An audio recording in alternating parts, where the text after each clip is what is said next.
আমি আসলে এদিকে খুবই হ্যাপি যে আপনারা আমাকে ভীষণ ভালোবাসেন, আপনারা আমাকে সম্মানের চোখে দেখেন এবং আমি কোনো জায়গাতে গেলেও দর্শকরাও আমাকে মনে রেখেছে, দর্শকরাও আমাকে খুব ভালোবাসা দেয়। মানে আমার প্রতি যে শ্রদ্ধাটা, ওদের শ্রদ্ধাটা দেখি যে অন্যরকম ভালো বলে এবং আমাকে জিজ্ঞেস করে যে আপনি কেন ছবিতে আসছেন না, কেন কাজ করেন না। তো আমার ভালো লাগে। হ্যাঁ, ওটা হচ্ছে কি জানো, সমুদ্র বিলাস প্রাইভেট লিমিটেড।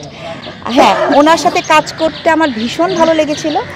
হুমায়ুন আহমেদ স্যারের আমি এমনি ভক্ত ছিলাম ওনার লেখার, আমি ওনার বই প্রচুর পড়তাম।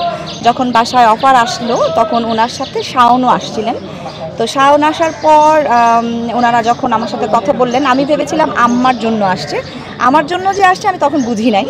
তো উনি যখন বললেন, অফার দিলেন, গল্পটা আমি আগেই পড়েছিলাম। তা আমার কাছে তখন মনে হলো যে আল্লাহ, ওনার সাথে কাজ করবো আমি ভীষণ খুশি। তখন আম্মাকে বললাম, আম্মা আমি এটা করবই। আর আমি আসলে কোনোভাবেই আর মানা করিনি। কিন্তু ওনার সাথে কাজ করে দেখলাম যে উনি স্ক্রিপ্ট নিয়ে খুব বসতেন আমাদের সাথে, আমাদের স্ক্রিপ্টগুলো শোনাতেন, যার যার চরিত্রগুলো উনি বুঝাতেন, একদম মাথায় দিয়ে দিতেন, যে কারণে আমাদের শুটিং করতে কোনো প্রবলেম হতো না। এবং শুটিং স্পটে উনি নিজেও আমাদেরকে কখনো মানে ডিরেক্টর হিসেবে আমাদের দেখাতেন না যে এরকম করো বা সেরকম করো।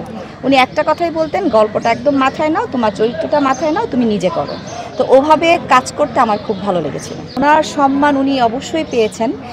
আর যখন একটু বয়স হয়ে যায় তখন মানুষ এমনিতেই একটু চুপচাপ হয়ে যায়। আর আমার মা তো অসুস্থ ছিলেন, অসুস্থ থাকার পরেও কিন্তু আমাদের যে প্রাইম মিনিস্টার, উনি খবর নিয়েছেন আমার মার। আর সম্মান আসলে আম্মাকে সবাই করে, ছোট বড় সবাই। তা সেই সম্মানটা সবসময় যেন বজায় থাকে। আম্মাও চায় যে আমার মার মৃত্যুর পরেও যেন সেই সম্মানটা থাকে এবং সবাই যেন আমার মাকে সম্মানের সাথেই স্মরণ করে, সেটা আমার মাও চায়। অপ্রাপ্তি বলতে শুধু উনি একটাই বলেন যে আমার আরও ভালো চরিত্রে অভিনয় করার দরকার ছিল। আমি কেন, এটা যে কোনো শিল্পীরই হয়তো বা মনে হবে যে একটা খুব ভালো সিনেমা করার পরে মনে হবে না চরিত্রটা আরও ভালো হলে ভালো হতো, এইটাই। আর কোনো কিন্তু ওনার কোনো আফসোস নাই। বাসাতে আমরা খুব হইচই আনন্দে কাটাই, কারণ আমাদের পৃথিবীটা অনেক ছোট। এখানে শুধু আমি, আমার মা আর আমার মেয়ে, আমরা তিনজন, এই তিনজনের একটা ছোট্ট পৃথিবী। তো এখানে আমরা খুব আনন্দ হাসি খুশিভাবেই থাকি। দুঃখ কষ্ট তো মানুষের জীবনে থাকেই। আর আমি কখনো আমার মার সামনে কাঁদি না, আমার মেয়ের সামনেও কাঁদি না। কষ্ট লাগলে আমি নিজের মতো করে থাকি।